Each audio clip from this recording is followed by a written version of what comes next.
Hi, I'm Steve Clemons, and I have a question.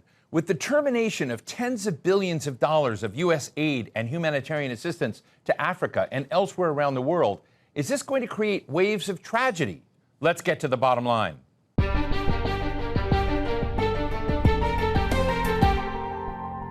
As part of its mission to downsize the U.S. federal government, the Trump administration has suspended employment of thousands of USAID workers and has terminated its programs and most global humanitarian assistance. There have been some exceptions for life-saving programs, but these are small waivers amidst an onslaught of huge, massive aid cuts. Africa stands out as the most impacted. But what may disappear? Humanitarian assistance, infrastructure support, medicine and food programs. These are all substantial for countries like the Democratic Republic of Congo, which receives about $1.34 billion each year. Ethiopia, which gets about $1.2 billion. Sudan, nearly $800 million. And other major grants going to Nigeria, to South Sudan, Kenya, Mozambique, Uganda, and more. But some see a silver lining in this gutting of U.S. support for the continent. With aid, they say, there has been substantial political meddling and resource exploitation that has demeaned and sidelined African empowerment and economic growth. So rather than trauma with the USAID cuts, there could be opportunity, they say. Today, we're talking with Ambassador Arikana Chihombori-Quao, a medical doctor and former permanent representative of the African Union to the United States. Ambassador, it is terrific to have you with me in stage here in studio. Let me just ask you, if I look through the USAID programs, some of which have been cut off, in Congo, there's an aid group, Action Against Hunger. This is they're treating tens of thousands of malnourished children. In Ethiopia, food assistance stopped for more than 1 million people, as we've seen these AID cuts go into force, really across the board with very, very few waivers. How is Africa feeling this moment? Do you see this as a story of tragedy, or is there something else that we need to be looking at? I think there's something else we need to be looking at. There is need for readjustments. There is need for realignment. We need to understand the real reason why USAID is in Africa. And not just USAID, but other NGOs. You look at DFID, which is the British equivalent, and many other smaller ones. Their sole purpose was to act as if they're coming to rescue Africa. They're coming to fill in the gaps in government services, gaps in education, gaps in healthcare, gaps in humanitarian services.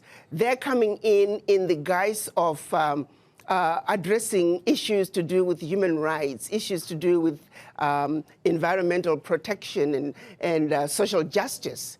They are coming in claiming that they're introducing grassroots initiatives that are going to help the people. And so they use that as a way to go into the most remote parts of Africa. They're talking about government advocacy. When you look at it on paper, it all looks really good. But they're actually wolf in sheep's clothing. They are using that open access sounding humanitarian to constantly destabilize governments. I can tell you right now, the majority of African leaders, and not just African leaders, but leaders in the developing world, are celebrating the exit of USAID. I was listening to a program, I believe it was CNN, and I was jumping up and down. It was a government official from Hungary. He was echoing the same sentiments. He said they are happy USAID is leaving Hungary because they are always supporting opposition. Their form of government advocacy is supporting whoever can keep the government in a turmoil. So, Ambassador, let me just jump in here for you. This is a message that I don't think many Americans hear. I think many Americans believe, not all of them, but many of them believe that AID was essentially set up for philanthropic reasons, for dealing with the HIV/AIDS crisis, dealing with the various instabilities in the region, dealing with infrastructure deficits. But you're saying that there was something else as part of that package, meddling. A major meddling agenda, major meddling agenda. The majority of some of the workers, now the average USAID worker may not realize it, but quite a few of them are also operatives who are underground, and their major agenda is to destabilize governments, destabilize countries. If you think about it, their sole purpose, for example, filling in the gaps in healthcare and education, Where is the change? Show me one country that USAID was in and education improved. Show me what country where USAID was in and healthcare improved. The social services they're bringing, it's peanuts. The American taxpayer needs to know the billions of dollars that are being given to USAID, a fraction is making it to the people. Look, one of the highest profile medicine programs is PEPFAR, which both Republicans and Democrats here in Washington are really having outcries about. It was one of the signature programs of President George W. Bush to try to respond to the HIV/AIDS epidemic in Africa. What's the view on that front? Let's look at what HIV/AIDS was used to do. We know of a program that was run out of South Africa where they actually were injecting people with the virus. The reason some of the AIDS virus spread as rapidly as it did in Southern Africa, there were some very dirty games being played on African people. They were using Africans as guinea pigs for experimental activities. Even when you look at every aspect, they're using us as guinea pigs. Yes, there is some good, a percentage of some good, but not all of it is done with good intentions. You look at agriculture, they're destroying African agriculture by introducing those GMOs. You plant your seed in one season, your soil is finished. We used to have seeds that we can use from one season to the other. The introduction of GMOs through these agencies, USAID is one of them. We are destroying Africa in a massive way.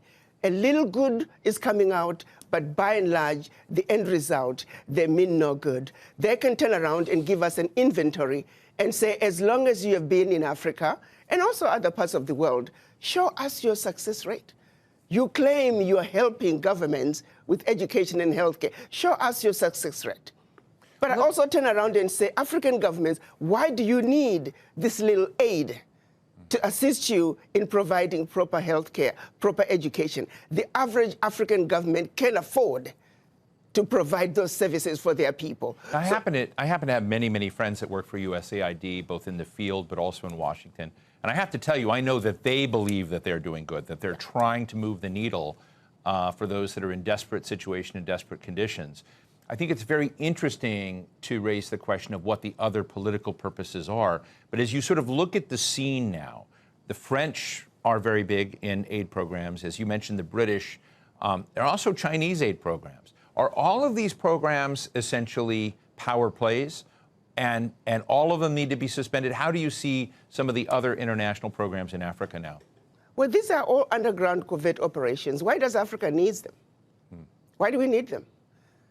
Africa has been the provider. If you look at Europe, Europe cannot survive without Africa. One situation that people don't realize, post-World War, when the US came up with the Marshall Plan, what they don't tell you is that the contribution through exploitation of African minerals was actually the biggest funder of the European Recovery Plan, ERP, aka the Marshall Plan. US contributed $13 billion, which is now present day $175 billion, which, by the way, the American taxpayer must be paid back. Nobody's asking for that money back. But what they don't tell you is that Africa, through exploitation of its resources by the Europeans, was actually a much bigger contribution to the European recovery post-World War II. Nobody talks about that. Why does such a continent that did so much to help Europe recover continue to be so poor? Let's be realistic here. Let's not talk about peanuts. Africa does not need the aid. What we need is for those who are exploiting Africa to stop. Africa has everything it needs. If Africa could have contributed as much as it did to the recovery of Europe post-World War II, why wasn't Africa equally developed? So what happens next, Arikana? You and I have talked about this before, and the exploitation of minerals, of uranium, of cobalt, of nickel, et cetera, and many other rare earths, which is apparently very much on President Trump's mind, because we see the negotiation for rare earths with Ukraine. But you and I have talked about the artificially low prices and the fact that many economies in Africa don't participate in the gains and growth of the exploitation of those resources. What happens now when these aid programs are withdrawing? Does the social contract between American mining operations or other global mining operations? Does it give an opportunity for the power dynamic to shift and change? And what will that look like? I think this is a wake-up call for the African leaders.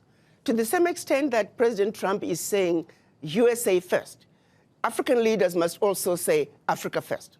This is a wake-up call to the African leaders to take inventory of what is really happening in their countries. Do they really need the peanuts that are coming in as aid? What is really going out? If I may use the example of what happened in Niger when the government decided they were going to take over the mining of their uranium. The French companies that were mining the uranium were paying the government 80 cents a kilo for the uranium, and then turning around and selling the uranium to the rest of the world at 200 euros a kilo. So that one move from the Nigerian government to say we are now going to take ownership of our own uranium, they went from realizing about $1 billion in uranium resources to over 300 billion a year. Do you realize what I'm talking about? No Huge. amount of NGO could bring that kind of money. And this is only one mineral. Now imagine the country taking inventory of all their minerals and benefiting from their natural resources like the rest of the countries in the Western world. That is what African leaders need to look at. Do you see that in the horizon of African leaders right now? They're do gonna you have see to. them? Who do you see as the standout winners of that kind of change? And who do you think is still chasing AID contracts? Let me tell you, we need to look at what's happening in Burkina Faso, Niger, and Mali. President Traoré is standing up. He is saying the natural resources in Burkina Faso, they belong to the people of Burkina Faso. Niger is doing the same thing. Mali is doing the same thing. Every leader must look at what's happening in the Sahel nations to say, like anybody else, you must take care of your people. You have your natural resources. You have everything you need to take care of your people. Why do you continue to be beggars? Look at what is being brought in by not only USAID, but all the NGOs in your country. It's peanuts. It's a joke that the African leaders should continue to be beggars of peanuts when you are looking and allowing billions to get out of your country year in and year out, if not trillions, in natural resources that your people should be benefiting from. It is a wake-up call for African leaders to wake up and say, President Trump is saying, US first, America first. You too must say, your country first, because you have everything it takes. It is a joke. It is embarrassing to see I have not seen any African leader cry over USAID living. I can tell you for a fact, the average African leader privately is celebrating the exit of USAID because they know what is really going on. Let me ask you a geopolitical question. And again, you and I have had the opportunity on this show to talk about it before, which is the relationship of the United States broadly with the African continent. Now, I realize the continent has a lot of different nations, different countries that are part of it. But President Trump is not known to care much about Africa. He has talked about it in very derogatory language. His comments about USAID have had nothing to do with Africa. They've had to do with downsizing the scale of government and the perception of corruption and policies that are not consistent with his own. He's not framed any of this in terms of African needs or whatnot. So when you think about that, what do you think is the possibility of changing the dynamics of the relationship between the Trump administration and African leaders when it doesn't seem to be on his radar screen? To be honest with you, why should African leaders care? Why should Trump care about Africa? He shouldn't care about Africa to the same extent that the African leaders really shouldn't care about a relationship either. If the relationship can be worked out, that's wonderful. But if President Trump is saying, I have a mandate from my own people to take care of my people, and I'm doing what I need to do to take care of my people, African leaders need to take that same position. You see, it takes two to tango. If President Trump does not want a relationship with Africa, Africans shouldn't be begging for it. Are you with me? Do you think this will transmit to the way Africa deals with Europe, with France, with Germany? I'm hoping that this will translate into African leaders looking from within, because they don't really need to keep looking outside. They have what it takes. It's a wake-up call, just like what happened during COVID. It was a wake-up call for African leaders to realize that you must begin to look within Africa to take care of yourself. When the chips were down, the world walked away from Africa during COVID. So that's a reality.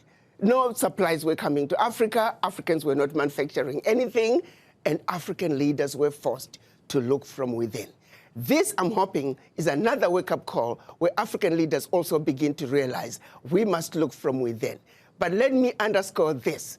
The average African leader and majority of leaders of developing world, I can tell you, they are celebrating the exit of USAID, and we hope that there will be exits of many other NGOs that are carrying out nefarious activities in Africa and anywhere else in the developing world in order to further the agendas of their governments, which is to continuously destabilize, divide, and conquer. To be quite candid, Ambassador, much of the world looks at the African continent as a gold mine, as Absolutely. a diamond mine, as Absolutely. a mine for precious materials and resources, which we've talked about.